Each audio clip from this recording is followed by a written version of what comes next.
Le titre de ce message de ce matin est « N'accusons pas Dieu ».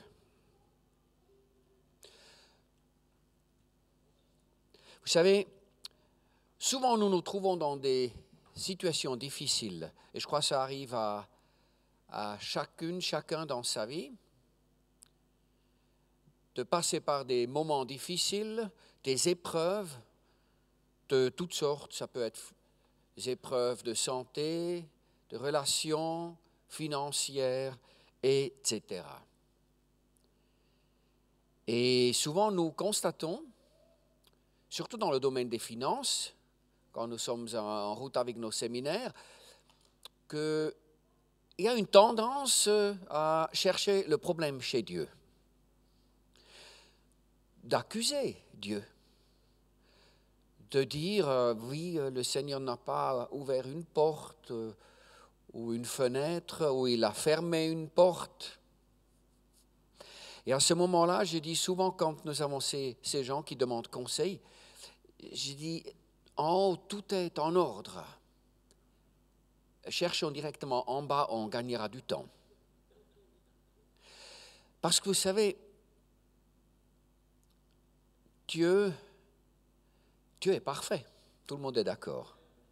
Mais nous, même si nous sommes dans un état de sanctification avancé, peut-être, nous ne serons jamais parfaits. Donc nous commettons tous des erreurs. Et puis c'est autorisé. Il faudra juste le reconnaître et ne pas accuser Dieu.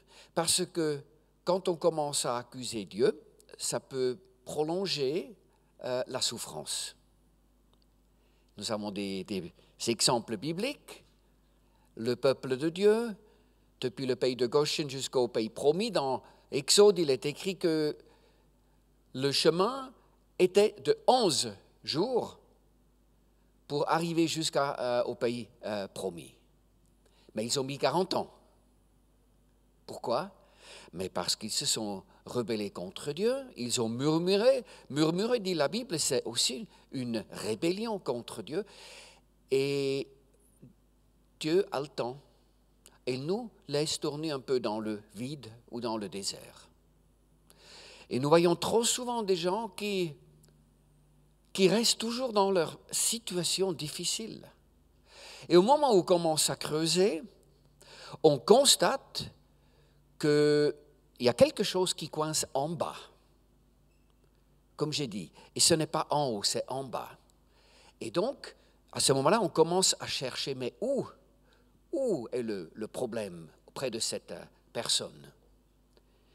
Et quand on commence à chercher, la parole dit, quand on cherche, on trouve. Et là, on trouve toutes sortes d'accusations. Oui, Dieu m'a laissé tomber. Où est Dieu dans cette situation, etc. Et aussi longtemps que cette accusation dure, aussi longtemps, Dieu est en quelque sorte bloqué pour pouvoir nous accorder les bénédictions qu'il a en réserve pour nous. En plus, nous invitons monsieur le diable, qui se fait un énorme plaisir, surtout avec les chrétiens, avec les enfants de Dieu, pour venir semer la zizanie. Vous avez déjà remarqué, en tout cas nous on le voyons très clairement, des gens qui sont absolument pas dans la foi ont souvent moins de problèmes que beaucoup de chrétiens que nous connaissons, et aussi dans le domaine des finances. Moi je connais beaucoup de gens avec lesquels j'ai encore des contacts qui ne sont pas dans la foi, parce que j'étais dans plusieurs clubs de golf, on rencontre des millionnaires, milliardaires. J'ai une fois calculé dans le club de Beaumont où j'étais membre, les 10 les plus riches, ils représentaient plus de 20 milliards de fortune. Ou c'était les 5, je crois même. Donc, mais ces gens vont bien encore aujourd'hui. Souvent bien. Bon, souvent ils ont aussi des problèmes, mais ils sont en bonne santé. Ils disent, ah, Kurt, on ne te voit plus. Mais par contre, je vois des enfants de Dieu qui disent, oui, moi je suis toujours dans cette situation, et puis je ne sais pas ce que Dieu fait, il est où? Et vous savez, je suis arrivé à la conclusion que le diable a de toute façon un problème de main-d'œuvre. Il n'a pas assez de main-d'œuvre, il n'y a que 30% des anges qui l'ont suivi. Il y a donc 70% qui sont restés avec Dieu, et avec ce 30%, il doit sévir sur cette terre, donc il doit avoir une stratégie de tête. Alors ça veut dire les placer stratégiquement bien. Et où est-ce qu'il les place? Mais il les place là où il fait le plus de dégâts. Il ne va pas le mettre chez le milliardaire qui lui appartient déjà parce qu'il ne veut rien savoir de Dieu, mais il le place chez des enfants de Dieu qui ouvrent la porte à l'ennemi en accusant Dieu. Et là, le diable dit, ça, c'est une bonne adresse pour détourner une âme sauvée vers lui. C'est ça. Et nous devons juste le savoir que si nous avons des problèmes, nous les enfants de Dieu,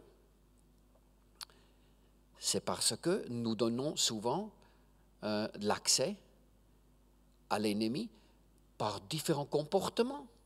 Mais ce n'est pas grave, moi je le fais aussi régulièrement et je me repens. Et je prie avec Lise, j'ai dit, j'ai donné accès avec tes paroles, avec tes comportements, avec tes jugements, avec tes critiques. Et je me repens, j'ai dit, Seigneur, pardon, j'ai fauté, j'ai ouvert la porte. Et j'ai dit, dans le nom de Jésus, je ne donne pas de droit à l'ennemi. Et des fois, il faut aller plus loin, puis il faut demander pardon quand on a blessé quelqu'un ou quand on a été pas correct. 1 Corinthiens 6, dans les versets 1 à 7, il est dit « Pourquoi ne souffrez-vous pas plutôt quelques injustices? Pourquoi ne vous laissez-vous pas plutôt dépouiller ?» Ou dans 1 Pierre 2, dans les versets 19 à 20, il est écrit « Écoutez bien, car c'est une grâce que de supporter des afflictions par motif de conscience envers Dieu, quand on souffre injustement. »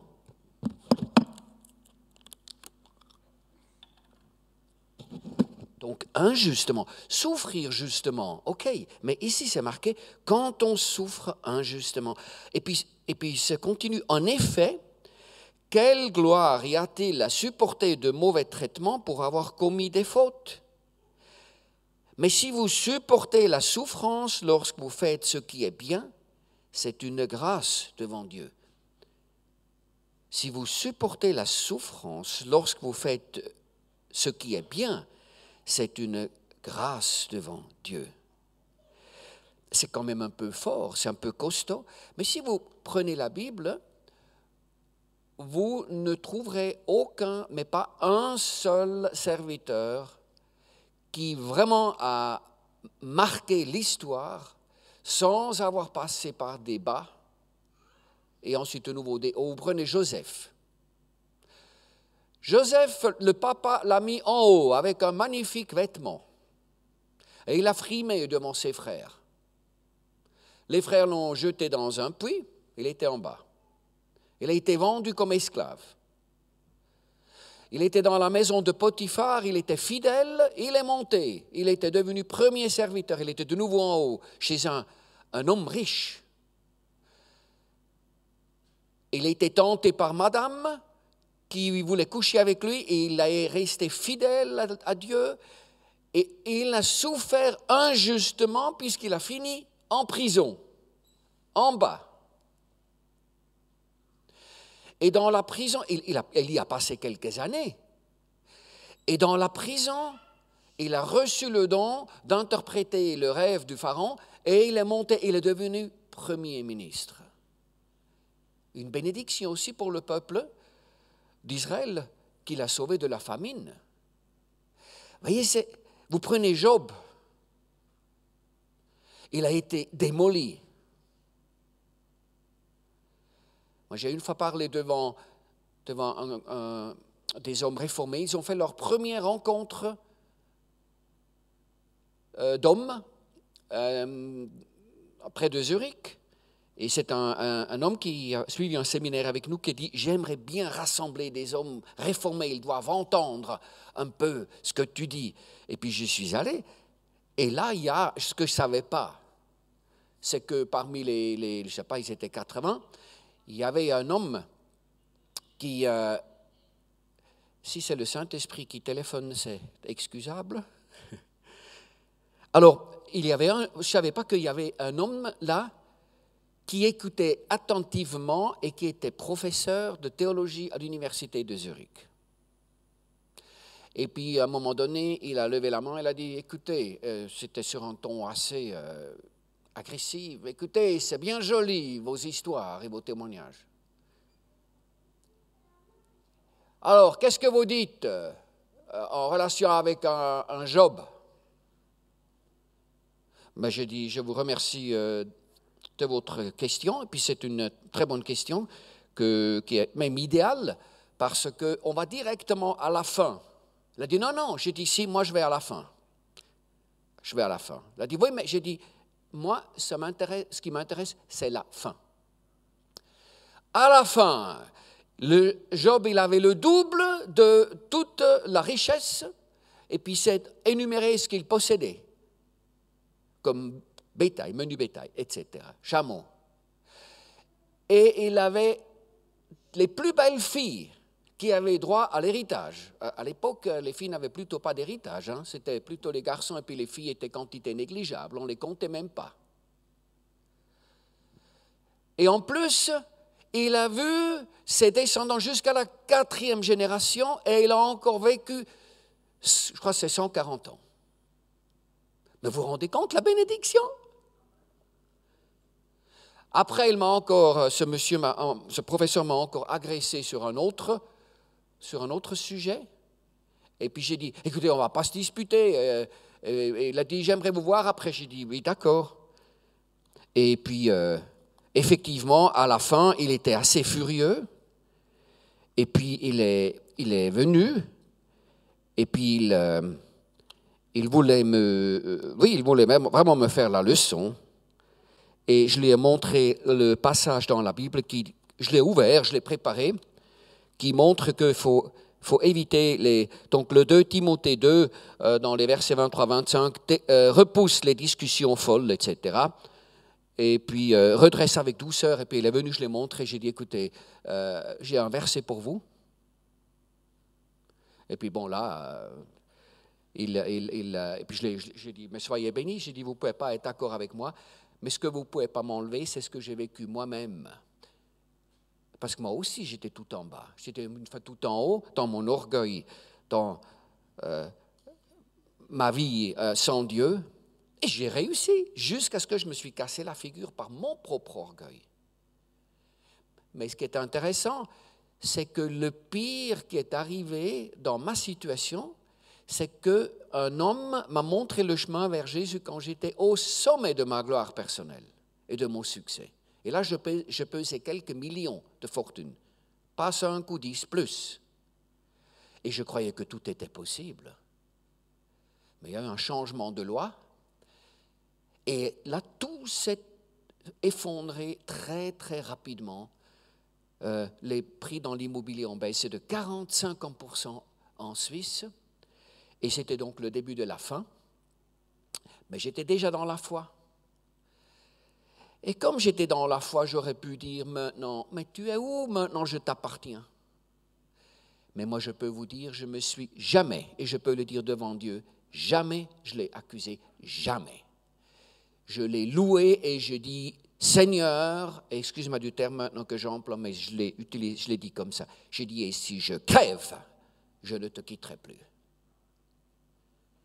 Vous savez pourquoi? Parce que j'ai trouvé non seulement la paix intérieure, mais j'ai trouvé la vie éternelle. Et je me suis rendu compte ce que ça vaut. Même qu'en même temps, mon épouse, ex-épouse, je dois dire, s'est complètement détournée de moi parce qu'elle ne supportait pas que je cheminais avec Jésus. Vous savez, Jésus, ça peut déranger dans une vie.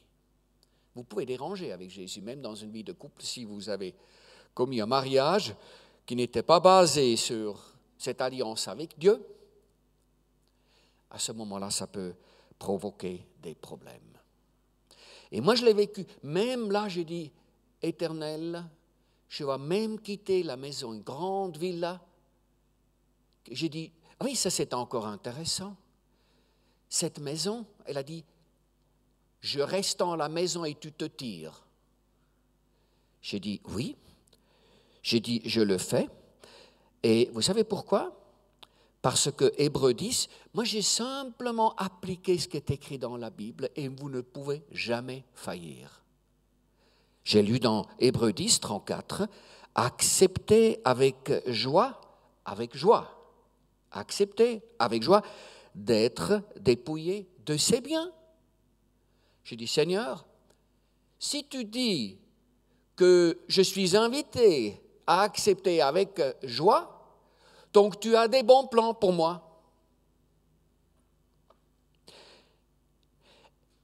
Et puis il dit dans Jacques 4, verset 10, humiliez-vous et le Seigneur vous élèvera. J'ai dit d'accord, je vais aussi le faire. Et après j'ai dit c'est un peu beaucoup maintenant, je suis harcelé par mon épouse, je dois quitter la maison, elle veut le divorce, les banques me harcèlent, mon frère associé se tourne contre moi.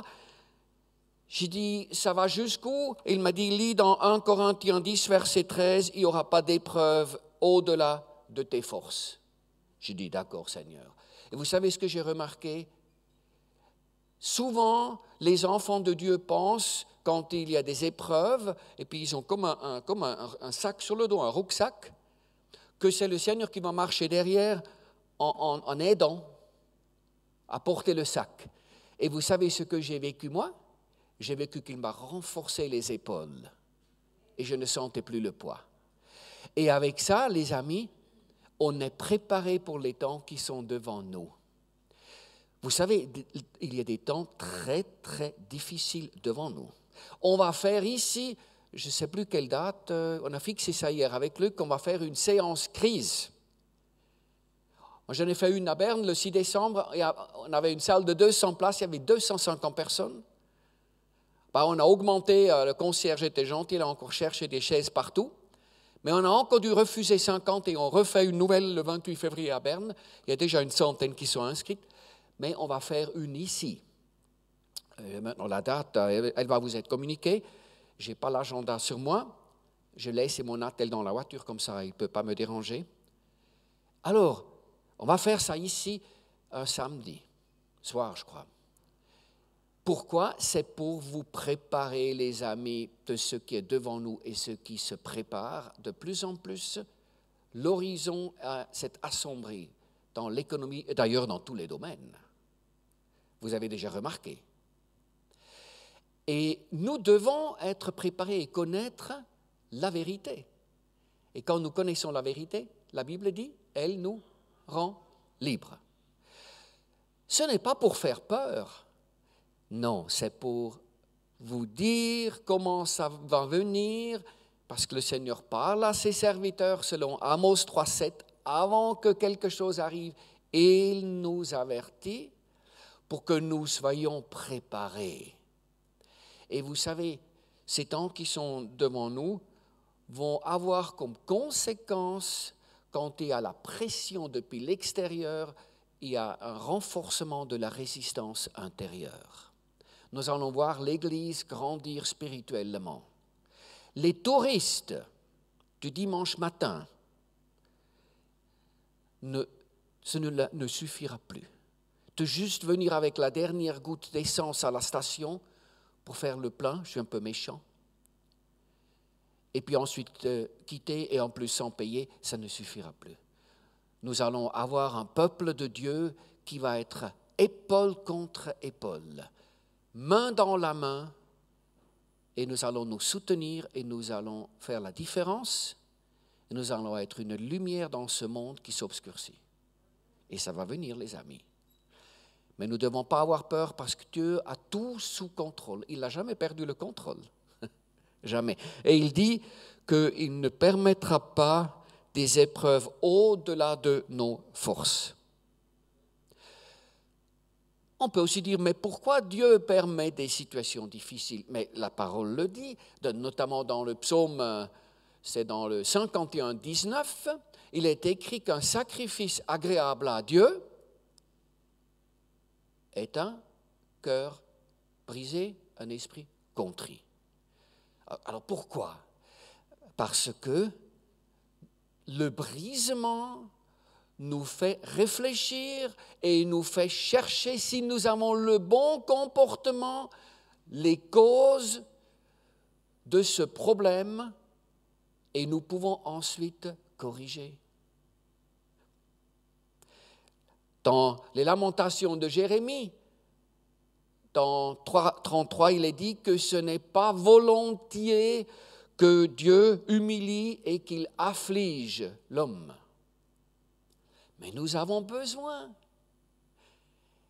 Dieu dit même qu'il corrige celui qu'il aime avec une petite fessée.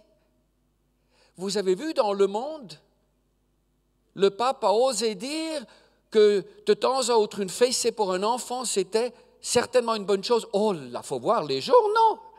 Les mêmes qui ont parlé de François, de Saint François, etc., il faut voir comment il est critiqué parce qu'il s'est permis de dire ce qui est écrit dans la Bible, que de temps à autre, une petite fessée, c'est nécessaire. Et puis il nous le donne aussi, à nous les adultes, en tout cas moi j'en ai reçu, peut-être vous ou moi, mais moi je n'étais pas toujours très obéissant. Et quand on parle de Hébreux 12, dans les versets 5 à 12, il est écrit que la correction n'est pas un manque d'amour, au contraire. Alors, au contraire,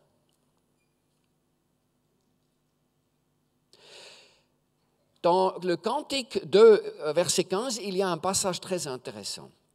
C'est marqué « Prenez-nous les renards, les petits renards qui ravagent les vignes. » Vous savez, ça montre que ce passage indique que nous devons faire attention de ne pas faire entrer les petits renards dans notre vie. Les petits renards, c'est les petites combines, par exemple. La Bible, il y a toujours derrière chaque verset qui nous avertit ou qui nous encourage, il y a toujours encore un sens un peu plus profond. Et ici, les renards, ils vont volontiers dans le vignoble quand le raisin est mûr parce qu'ils aiment bien manger du raisin. Les renards adultes arrivent à le manger directement depuis la grappe.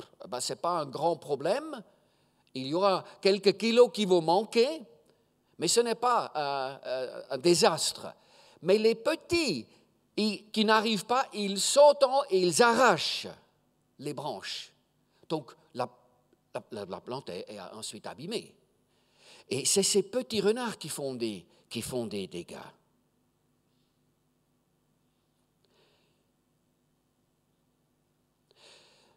Des fois, on me dit aussi, mais c'est quoi comme Dieu qui envoie des maladies, qui envoie des guerres? Dans l'Ancien Testament, vous pouvez le lire. Vous pouvez le lire. Mais vous savez quoi, je me suis renseigné. Et notamment, il y a une très bonne explication dans un livre que je vous le recommande vivement, vous pouvez l'acheter, c'est La nourriture pour la santé de Kenneth Hagin. Un serviteur de Dieu qui est malheureusement beaucoup critiqué par beaucoup de pasteurs, malheureusement. Mais quand on lit ces livres, nous lisons tous les jours dans la Bible, c'est toujours la Bible qui prime. Lisez la Bible après les autres bouquins. Mais après la Bible, nous lisons c'est 365 jours, la nourriture pour la santé. Moi, je n'ai pas encore tout compris, et je crois que nous, en tant que peuple de Dieu, dans le domaine de la santé, nous ne sommes pas encore arrivés à cette, je dirais, hauteur de pouvoir simplement guérir, qu'on n'a plus besoin d'aller à l'hôpital et mourir d'un cancer, mais qu'on pourrait guérir. Mais ça va venir. Moi, je suis sûr que ça va venir. Et donc, dans ce livre, il a très bien expliqué que la traduction, moi je ne parle pas l'hébreu, mais dans l'Ancien Testament, Et je me suis renseigné chez quelqu'un qui parle le hébreu, qui a dit, oui, effectivement, quand il est dit que Dieu envoie la guerre ou la maladie, ce n'est pas causative, mais c'est permissive. Vous voyez la différence?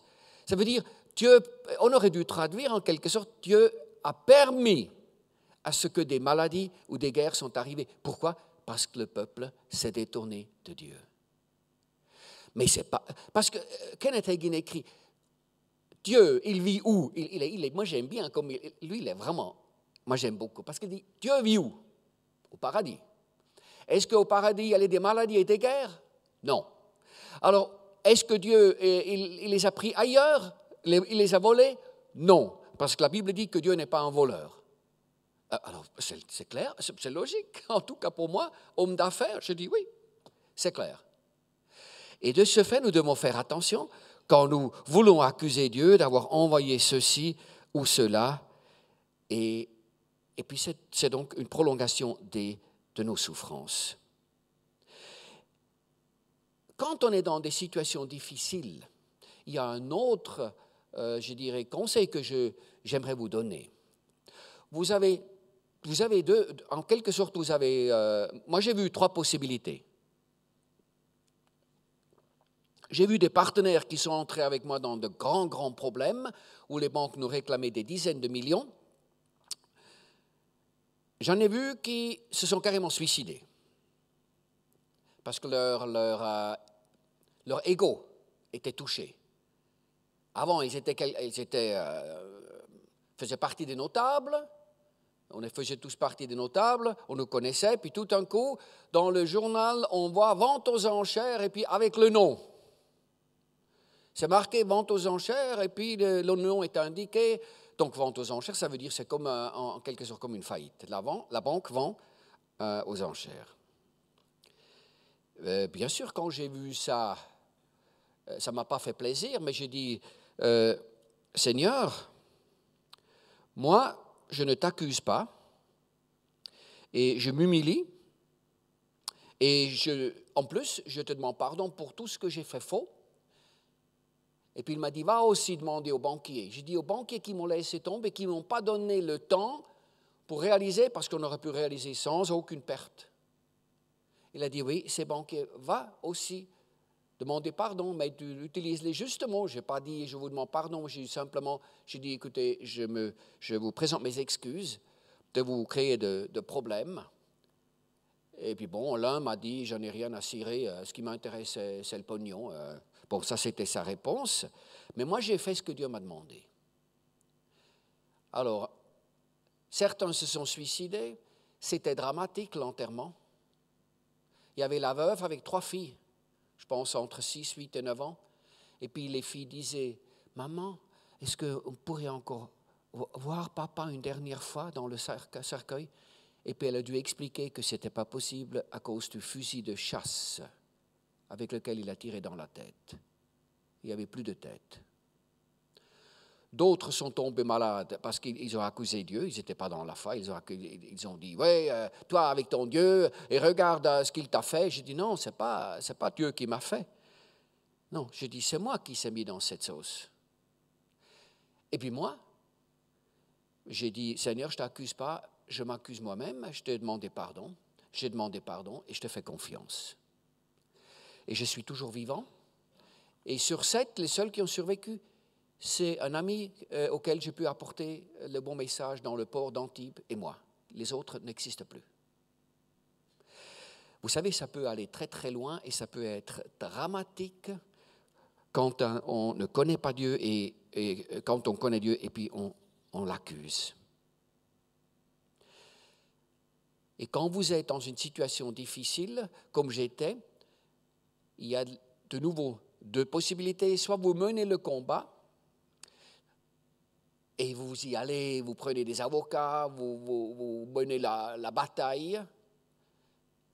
Soit vous croyez que Dieu est capable de combattre à votre place.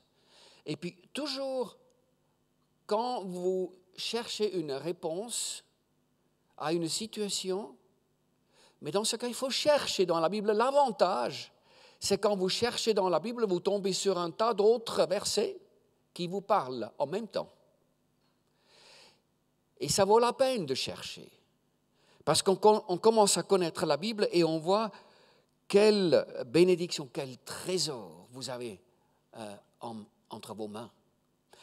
Et là, j'ai cherché et j'ai trouvé que, dans Deutéronome 1, le verset 30, que l'Éternel, votre Dieu, qui marche devant vous, combattra lui-même pour vous.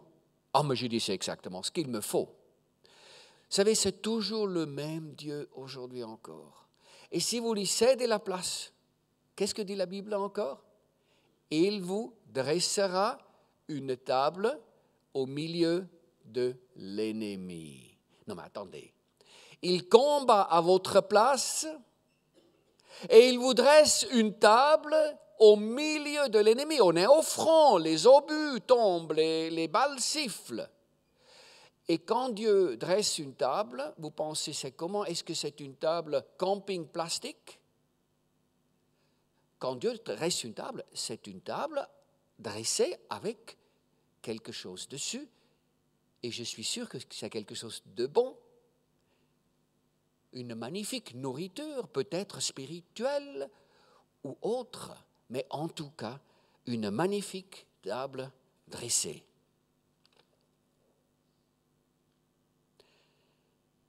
Il faut aussi savoir que quand nous cherchons à comprendre Dieu, moi je n'ai jamais cherché parce que c'est impossible. Quand les gens discutent, il y a des fois certaines discussions, oui mais comment Dieu en 6 jours il a créé le monde? J'ai dit, ben écoute, est-ce que tu penses que nous, avec notre petite cervelle, nous arrivons à comprendre Dieu? Il ne faut même pas chercher, ça ne vous sert à rien du tout. On perd du temps. Donc, je lis ce que dit la Bible et puis ça me suffit. Et puis, j'ai d'autres soucis que de commencer à chercher est-ce qu'il y a eu un Big Bang ou non. Je dis, moi, j'ai la Bible et ça me suffit qui dit que Dieu a créé le monde et c'est tout. 1 Corinthiens 1, 25 dit, car la folie de Dieu est plus sage que les hommes. Et la faiblesse, moi j'aime ça, la folie de Dieu est plus sage que les hommes. Alors, la folie est plus sage que les hommes. Et la faiblesse de Dieu plus forte que les hommes. Et quand nous avons transgressé et nous trouvons dans une situation difficile, moi je vous recommande de juste lire par exemple Ésaïe 43 verset 25, il y a aussi 1 Jean 1 verset 9 où c'est écrit que Dieu pardonne et il oublie. Donc c'est oublier, c'est pas biffer ou avec du Tipex, c'est loin. C'est comme avec l'ordinateur quand vous avez l'affichage Memory Lost, c'est mauvais, hein? Il n'y a plus rien dessus. Et là c'est écrit, c'est moi, dit l'Éternel, moi qui efface tes transgressions pour l'amour de moi, et je ne me souviendrai plus de tes péchés. Et puis dans 1 Jean 1,9, il est dit, si nous confessons nos péchés, il est fidèle et juste pour nous les pardonner et pour nous purifier de toute iniquité. Quand nous sommes dans des situations difficiles et puis ce qui est devant nous va être assez rude. Vous savez, l'Occident s'est détourné de Dieu.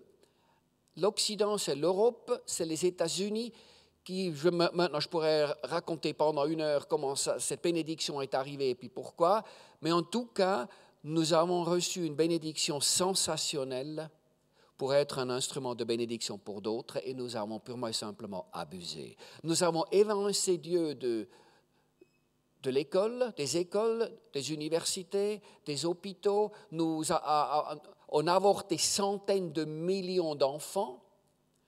On a évincé Dieu des tribunaux, même de certaines églises, où on dit l'enfer n'existe pas, tout le monde finit au paradis. Vous savez, moi, si un jour ça m'arrive, lors d'un enterrement, que le pasteur dit l'enfer n'existe pas, alors moi je me lève, je dis si l'enfer existe. Et je vais avec la Bible, je dis c'est écrit dans la Bible. Moi je l'ai déjà fait. Je me suis déjà levé une fois. On m'a après voulu virer et j'ai dit non, pas besoin de me virer, moi je vais quitter moi-même. Mais des fois, il faut oser, il faut dire la vérité.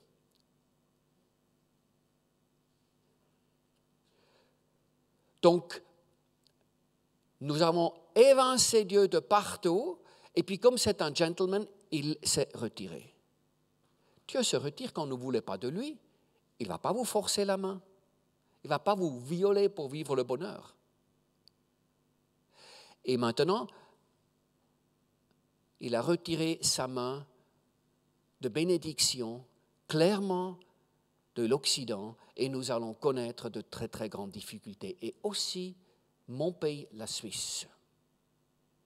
Et ça nous fera du bien. Ça veut dire tout ce que nous avons aujourd'hui comme prestation et où nous comptons dessus que ma rente et puis mon assurance vie, etc., cela va fonctionner. Commencez à l'oublier, les amis, et venez peut-être à une de ces séances crise, et puis on peut au moins vous dire ce qu'on peut faire et comment se préparer. Ça, c'est mon rôle, et ce n'est pas toujours facile. Je me fais des fois même agresser. Mais Dieu est fidèle. Il y a un prophète très connu qui, tout d'un coup, il me connaissait à peine, il me dit « Ah oui, j'ai une parole pour toi. Dieu t'a donné un front dur, comme à Ézéchiel, un front de diamant. Garde-le et continue. » Moi, j'ai dit « Merci Seigneur, c'est un encouragement. » Un encouragement.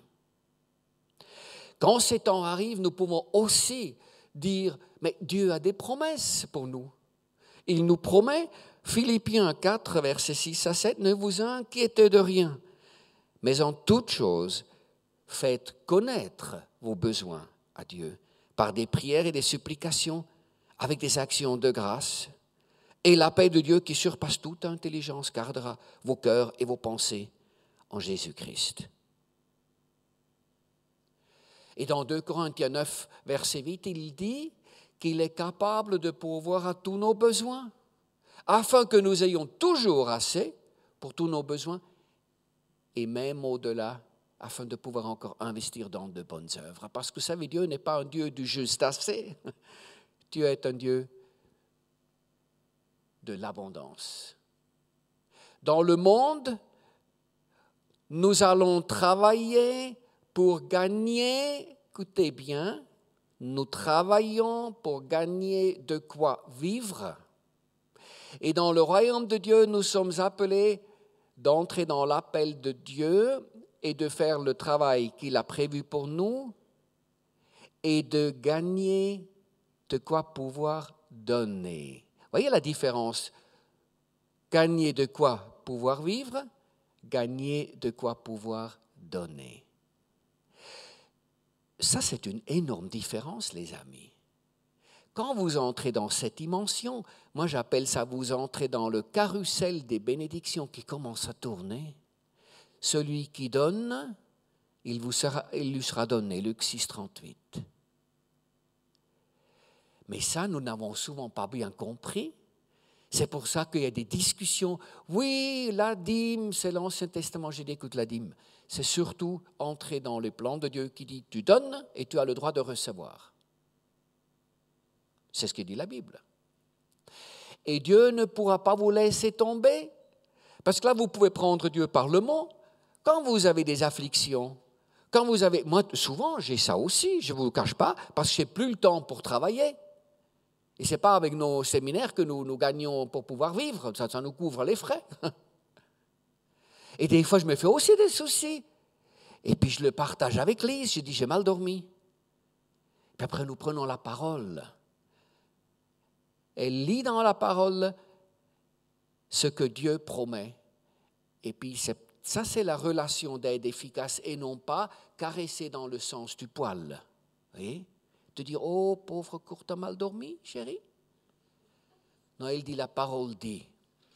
Et quand vous avez le doute que Dieu vous laisse tomber, vous pouvez dire, non, Je prends le psaume 37, là il y a le vieux David qui témoignait, versets 24 à 26, il dit « Jamais, je suis maintenant vieux, mais jamais, jamais, jamais j'ai vu le juste abandonné par l'Éternel. Toujours a-t-il eu assez, et même ses enfants étaient bénis afin de pouvoir encore aider d'autres personnes. »